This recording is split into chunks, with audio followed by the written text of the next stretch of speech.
Hello दोस्तों, स्वागत है आपका जॉब रास्ता ऑफिशियल यूट्यूब चैनल पे। तो आज इस वीडियो में बात करने जा रहे हैं इंडियन ओवरसीज़ बैंक के द्वारा एक न्यू रिक्रूटमेंट जारी किया गया है, जिसके बारे में हम इस वीडियो में बात करने वाले हैं। तो देखेंगे कौन सी वैकेंसी जारी की गई है, क्या क्वालिफिकेशन मांगा गया है और कब तक आप उसको अप्लाई कर सकते हैं, वो हम इस वीडियो में देखने वाले हैं।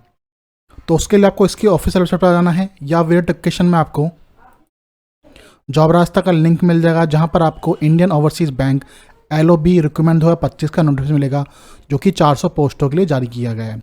जो आपकी रिक्रूटमेंट निकाली गई है ये आपकी लोकल बैंक ऑफिसर की निकाली गई है। तो आप देख सकते हैं सारी जानकारी आपको यहाँ पर जॉब रास्ता पर देखने को मिल जाएगी। तो यहाँ से सारी जानकारी आप प्राप्त कर सकते हैं। साथ में आपको यहाँ पर ऑफिशियल वेबसाइट का लिंक मिल जाएगा, ऑफिशियल नोटिफिकेशन मिल जाएगा और अप्लाई लिंक भी देखने को मिल जाएगा, जहाँ से आप डायरेक्टली जाकर इसको अप्लाई कर पाएंगे। तो अभी तक आपने हमारे चैनल को सब्सक्राइब कर लीजिए, ताकि इस तरह की जो इन्फॉर्मेशन आपको मिलती रहे। तो चलिए बस ऑफिशियल नोटिस देख लेते हैं, उसमें क्या जानकारी बताई गई है। तो दोस्तों ये इसका ऑफिशियल नोटिस है, जो कि इंडियन ओवरसीज़ बैंक के द्वारा निकाला गया है, जो कि आपका चेन्नई में रहने वाला है। ये इसका विज्ञापन नंबर है, आप देख सकते हैं। जो रिक्रूटमेंट आपका रहने वाला है वो लोकल बैंक ऑफिसर का रहने वाला है, वो आपको बताया गया है। अब बात करते हैं वैकेंसियों की, तो 400 वैकेंसी आपकी निकाली गई है, जो कि for local bank officer in JMGS1। ठीक है, यहाँ बताया था selected candidate shall be posted in the apply state only. ठीक है, तो वो बताया गया है। अब बात करते हैं कब से आपका फॉर्म स्टार्ट हो चुका है। तो आपका ये 12 मई 2025 से आपका ये फॉर्म स्टार्ट हो जाएगा, जिसकी लास्ट डेट आपकी 31 मई 2025 आपकी रहने वाली है। ये आपको ऑफिशियल वेबसाइट का लिंक दिया है, जहाँ कर जाकर आप इसको अप्लाई कर पाएंगे।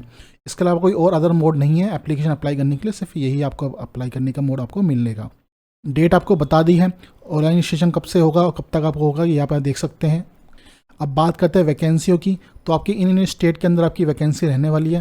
पहला तमिलनाडु हो गया, उड़ीसा हो गया, महाराष्ट्र हो गया, गुजरात हो गया, वेस्ट बंगाल और पंजाब। ठीक है, यहाँ की ये लोकल लैंग्वेज आपको देख सकते हैं।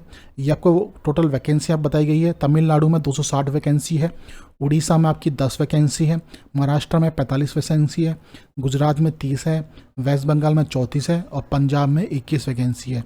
तो टोटल मिला के 400 वैकेंसी आपकी दी हुई है। ये आपको कैटेगरी वाइज भी देखने को मिल जाती है, तो वह देख सकते हैं। तो SC में आपकी 60 वैकेंसी दी हुई है, ST में 30 वैकेंसी दी हुई है, OBC कैंडिडेट की 108 वैकेंसी है, EWS की 40 वैकेंसी है और जनरल की आपकी 162 वैकेंसी दी हुई है। ये आपको PS कैटेगरी वाइज भी वैकेंसी देखने को मिल जाती है, तो आप यहाँ पर चेक कर पाएंगे। अब साथ में आपको बताया गया जो वैकेंसी आपको ओनली 1 स्टेट के लिए आपको अप्लाई करना है, तो आप यहाँ देख सकते हैं। फॉर्म अप्लाई करने के लिए आपकी इंडियन नेशनलिटी होनी चाहिए, वो आपको बताया गया है। एज की बात की जाए तो एज जहाँ पर जो मांगी गई है वो 20 साल आपकी मिनिमम होनी चाहिए और मैक्सिमम 30 साल आपकी एज होनी चाहिए, वो आपको बताया गया है। जो कि आपका काउंट किया जाएगा 1/5/2025 से आपका काउंट किया जाएगा, तो वो बताया है। अब एजुकेशन की बात की जाए तो यहाँ से ग्रेजुएशन मांगा है फॉर एनी डिसिप्लिन, तो वो आप यहाँ देख सकते हैं। इसके अलावा SC ST कैटेगरी से आते हैं तो 5 साल का आपको एज रिलेशन देखने को मिल जाएगा। OBC कैटेगरी से आते हैं तो 3 साल का मिल जाता है। उसके अलावा PS कैटेगरी से आते हैं तो 10 साल का मिल जाता है। यदि आप 1984 राइट्स के पर इफेक्टेड हैं तो आपको 5 साल का मिल जाता है। इसके अलावा एक्स सर्विस मैन है, आप ऑफिसर हैं आपके, तो आपको 5 साल की रेशन देखने को मिल जाती है। अब पे स्केल की बात किया तो पे स्केल आपका क्या रहने वाला है, तो अब जब बेसिक पे आपका रहने वाला है 48,480 से लेकर आपका 85,920 आपकी यहाँ सैलरी रहने वाली है, वो आपको बताया गया है। इसके अलावा आपको DA HR CC ET से आपको देखने को मिल जाता है। प्रोविजन पीरियड की बात की जाए तो आपका 2 ईयर्स का रहने वाला है, जो कि एक्टिव होगा आपका डेट ऑफ ज्वाइनिंग से आपका एक्टिवेट हो जाएगा, तो वो आप बताया गया है। इसके अलावा जो बॉन्ड है आपका वो भी आपको देखने को मिल जाता है, जो कि आपका 2 लाख का आपका बॉन्ड यहाँ पर रहने वाला है, जो कि आपका मिनिमम पीरियड रहने वाला 3 ईयर्स का आपका ये रहने वाला है। इसके अलावा जो भी आपके ट्रैवल्स हैं, लीव हैं, वो आपको अलाउंस देखने को मिल जाते हैं एज पर जो सर्विस रूल्स हैं, आपको उसका पॉइंट आपको देखने को मिल जाता है। अब सिलेक्शन प्रोसेस की बात की जाए तो सिलेक्शन प्रोसेस आपका उसमें आपका ऑनलाइन एग्जामिनेशन आपका रहने वाला है। इसके अलावा आपका लैंग्वेज आपके टेस्ट भी आपका रहने वाला है। ठीक है, अब ऑनलाइन एग्जामिनेशन में बात करते हैं तो क्या क्या टॉपिक्स आपके आने वाले हैं। सबसे पहले आपका रीजनिंग एंड कंप्यूटर एप्टीट्यूड होगा, जिसमें 30 क्वेश्चन आएंगे, 60 मार्क्स के आएंगे। आपका मीडियम और एग्जाम आपका इंग्लिश और हिंदी दोनों में रहने वाला है, जिसका ड्यूरेशन आपका 60 मिनट का आपका रहने वाला है। फिर आपका दूसरा है general economics and banking aware से, इसके 40 क्वेश्चन आएंगे, 40 मार्क्स के। सेम मीडियम आपका रहने वाला है इंग्लिश और हिंदी का, 30 मिनट का आपका ये रहने वाला है। फिर डाटा एनालिस्ट एंड इंटरवेक्शन होना है, जिसमें 30 क्वेश्चन 60 मिनट के, 60 मार्क्स के आने वाले हैं। हिंदी और इंग्लिश दोनों में आपका रहने वाला मीडियम, 60 मिनट का आपका ये रहने वाला है। फिर इंग्लिश नॉलेज है जिसके आपके 40 क्वेश्चन आएंगे 40 मार्क्स के, ये आपका इंग्लिश में रहने वाला है, इसमें 30 मिनट का टाइम आपको देखने को मिलेगा। तो टोटल 140 क्वेश्चन आपको आएंगे जो कि 200 मार्क्स के रहने वाले हैं और 3 घंटे का आपका ये एग्जाम आपका रहने वाला है। इसके अलावा बताया गया जो 140 क्वेश्चन आपके रहने वाले हैं वो ऑब्जेक्टिव टाइप आपके रहने वाले हैं, तो वो आपको बताया गया है। 3 घंटे का आपका एग्जाम रहने वाला है। इसके अलावा जो रिजर्व कैंडिडेट है उनको 30% आपका मार्क्स होने चाहिए और जो अनरिजर्व कैंडिडेट है उनके 35% आपके मार्क्स आपके होने चाहिए।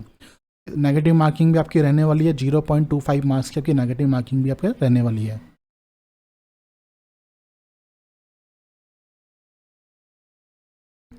इसके अलावा लोकल लैंग्वेज भी आपको आनी चाहिए, आपको पढ़ना लिखना और बोलना आपको आना चाहिए, वो आपको बताया गया है। उसका भी आपको एग्ज़ाम होगा। यदि आपने 10वीं या 12वीं में वो अपनी लोकल लैंग्वेज में किया हुआ है तो आपको कोई टेस्ट देने की ज़रूरत नहीं है, यदि आपने नहीं किया तो आपको टेस्ट देने की ज़रूरत रहेगी। फिर आपके एग्ज़ाम और आपके जो लोकल लैंग्वेज के टेस्ट होने के बाद आपको पर्सनल इंटरव्यू के लिए कैंडिडेट को सेलेक्ट किया जाएगा, फिर उसमें से फाइनल सिलेक्शन किया जाएगा आपका, उसके बाद आपकी ज्वाइनिंग आपकी की जाएगी। एप्लीकेशन गाइडलाइन क्या है आपकी, आपको उसे ओनली 1 स्टेट के लिए आपको करना है, वो आपको बताया गया है। फॉर्म आपका 12/5/2025 से स्टार्ट हो जाएगा, लास्ट डेट आपकी 31 मार्च, लास्ट डेट आपकी 31 मई 2025 आपके यहाँ पर रहने वाली है। ठीक है, आपको इसकी ऑफिस वेबसाइट जाना है, वहाँ पे आपको कैरियर पर जाकर इसका अप्लाई लिंक आपको देखने को मिल जाएगा, सारी डिटेल्स आपको फिल करके रजिस्ट्रेशन कर देना है। एप्लीकेशन फ़ीस की बात की जाए, यदि आप SC ST या PH कैंडिडेट हैं तो 175 रुपये आपकी लगने वाले हैं। यदि आप जनरल EWS OBS कैंडिडेट है तो 850 रुपये आपके यहाँ फीस यहाँ पर लगने वाली है। पेमेंट और मोड आपका ऑनलाइन रहने वाला है, वो आप देख सकते हैं।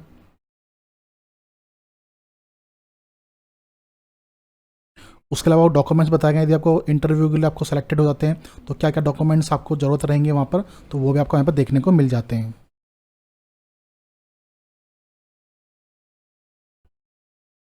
अब बात करते हैं एग्ज़ाम सेंटर की, तो कहाँ कहाँ के एग्ज़ाम सेंटर रहने वाले हैं, तो ये आपको बताए गए जगह जहाँ जहाँ आपके एग्ज़ाम रहने वाले हैं वो आप यहाँ पे देख सकते हैं। अंडमान निकोबार हो गया, आंध्र प्रदेश हो गया, अरुणाचल प्रदेश, असम हो गया, बिहार हो गया। यहाँ पर भी आपके कहाँ पर सेंटर आपके रहने वाले हैं वो आप सिटी आप चेक कर पाएंगे। छत्तीसगढ़ हो गया, गोवा हो गया, गुजरात हो गया, हरियाणा, हिमाचल प्रदेश, जम्मू कश्मीर, झारखंड, कर्नाटक, केरला, मध्य प्रदेश, लद्दाख, लक्षद्वीप। ठीक है, ये सारे आपको सेंटर देखने को मिल जाएंगे, तो यहाँ पे आप चेक कर पाएंगे। तो इस नोटिफिकेशन में सिर्फ इतनी ही जानकारी है, जो इंपॉर्टेंट जानकारी थी वो मैंने आपको बता दी है इस नोटिफिकेशन में। बाकी आपको ये नोटिफिकेशन जॉब रास्ता पर मिल जाएगा, तो वहाँ से इसको डाउनलोड करके बस को रीड आउट कर सकते हैं। और अधिक जानकारी के लिए आप जॉब रास्ता सकते हैं, तो यहाँ पर भी आपको सारी जानकारी देखने को मिल जाएगी। तो दोस्तों ये आपके लिए एक बहुत अच्छी अपॉर्चुनिटी है, तो जो भी कैंडिडेट इसमें बैंकिंग सेक्टर में अपना जॉब करना चाहता है वो उसके अंदर अप्लाई कर सकता है। 400 वैकेंसी आपको दी हुई है, लास्ट डेट आपकी 31 मई 2025 आपकी रहने वाली है। अच्छी साकी आपको सैलरी यहाँ पर देखने को मिल जाती है, तो जो भी कैंडिडेट इसमें इंटरेस्टेड है वो जाकर इसको अप्लाई आप कर सकता है। तो आपको हमारी वीडियो अच्छी लगी तो प्लीज़ चैनल सब्सक्राइब कीजिए और मैं आपसे मिलता हूँ नेक्स्ट वीडियो में। धन्यवाद।